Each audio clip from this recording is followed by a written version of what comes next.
എനിക്ക് ഏറ്റവും ഇഷ്ടമുള്ള കാര്യമായിട്ട് വീട്ടിലത്തെ പണിയെല്ലാം കഴിഞ്ഞ് വീട്ടിൽ വെറുതെ ഇരിക്കുക എന്നുള്ളത്. പക്ഷേ എനിക്കൊരു ദിവസം പോലും അങ്ങനെ ഇരിക്കാൻ പറ്റില്ല. അപ്പോൾ ഇന്ന് ഞാൻ പണിയെല്ലാം കഴിയുമ്പോഴേക്കും ഏട്ടൻ പറഞ്ഞു നമുക്ക് അക്ഷയയ്ക്ക് പോകാണ്ട്, അതേപോലെ തന്നെ ബാങ്കിലേക്ക് കുറച്ച് കാര്യങ്ങൾക്ക് പോകാണ്ടെന്ന്. എന്നാൽ വേഗം തന്നെ ഡ്രസ്സെല്ലാം മാറി ഇറങ്ങിയിട്ടുണ്ട്. അപ്പോൾ ഈ ഒരു ചുരിദാറിനെ കുറിച്ച് പറയുകയാണെങ്കിൽ ഞാൻ ഫ്ലിപ്കാർട്ടിൽ നിന്ന് മേടിച്ചാണ്. ഞാൻ ഫ്ലിപ്കാർട്ടിൽ നിന്ന് മേടിച്ചതിൽ എൻ്റെ ഏറ്റവും ഫേവറേറ്റ് ചുരിദാറുകളിൽ ഒന്നാണിത്. ഇതിൻ്റെ തന്നെ ബ്ലാക്കും ഞാൻ മേടിച്ചിട്ടുണ്ടായിരുന്നു കേട്ടോ. അതും അടിപൊളിയാണ്.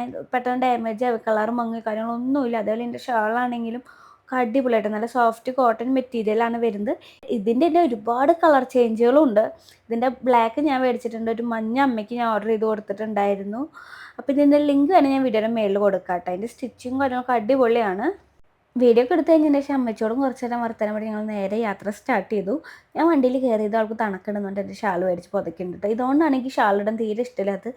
ഷാൾ ഇട്ട ദിവസം അന്ന് മൊത്തം അവൾ അയിമായിരിക്കും ഗുസ്തി.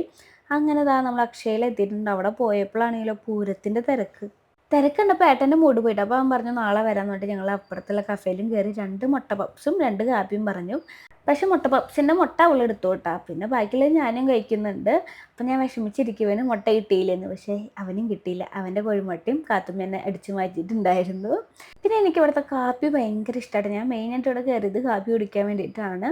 ഞാൻ വേറെ എവിടെ നിന്ന് കാപ്പിയോ ചായ കുടിച്ചില്ലെങ്കിൽ ഇവിടെ വന്ന് ഞാൻ കാപ്പി കുടിക്കാറുണ്ട്. കാരണം കാപ്പിയുടെ മേളിൽ കുറച്ച് ബൂസ്റ്റൊക്കെ ഇട്ടിട്ടാണ് തരിക. എനിക്ക് അതുകൊണ്ട് തന്നെ ഭയങ്കര ഇഷ്ടമാണ്.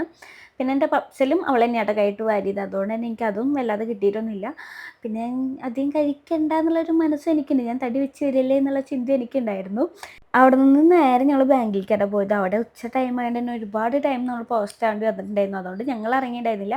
ഏട്ടൻ മാത്രമായിട്ടാണ് പോയത്. അപ്പോൾ ഞങ്ങൾ കുറച്ച് നേരം വണ്ടിയിലേക്ക് ഇരുന്ന് കളിച്ചതിന് ശേഷം പിന്നെ നമ്മൾ നേരെ വീട്ടിലേക്ക് പോയി. വീട്ടിൽ പോയപ്പോൾ അച്ഛനും കുറച്ച് നേരം കിടക്കുകയായിരുന്നു കേട്ടോ. അവിടെയും വർത്താനം പറഞ്ഞ് ഞങ്ങൾ അവിടെ നിന്ന് ഇറങ്ങിയപ്പോൾ കാത്തുനിക്ക് വീണ്ടും വിശക്കാൻ തുടങ്ങി. പിന്നെ അടുത്തുള്ളൊരു കഫേയിൽ കയറി.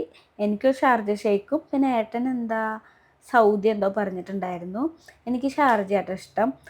ഞാൻ എവിടെ പോയാലും ഷാർജ ഷേക്ക് തന്നെയാണ് പറയാറ്. അതേപോലെ തന്നെ എൻ്റെ അമ്മയുടെ അവസ്ഥ ഞാൻ എപ്പോഴും മനസ്സിലാക്കുന്നത്. കാരണം ഞങ്ങൾ ചെറുപ്പത്തിൽ എങ്ങോട്ടും പുറത്ത് കൊണ്ടുപോകുമ്പോൾ അമ്മയ്ക്കായിട്ട് ഒന്നും ഓർഡർ ചെയ്യില്ല, ഞങ്ങളിൽ നിന്ന് ബാക്കി കുടിക്കാറ് ചെയ്യുക. അപ്പോൾ അതേ അവസ്ഥയിൽ എനിക്കായിട്ട് ഒന്നും ഓർഡർ ചെയ്യില്ല. കാരണം ഓർഡർ ചെയ്ത് കഴിഞ്ഞാൽ അവൾ അന്നത്തെ ദിവസം കുടിക്കില്ല. അതും നമ്മൾ കുടിക്കണം, എൻ്റെയും ഞാൻ കുടിക്കേണ്ടി വരും.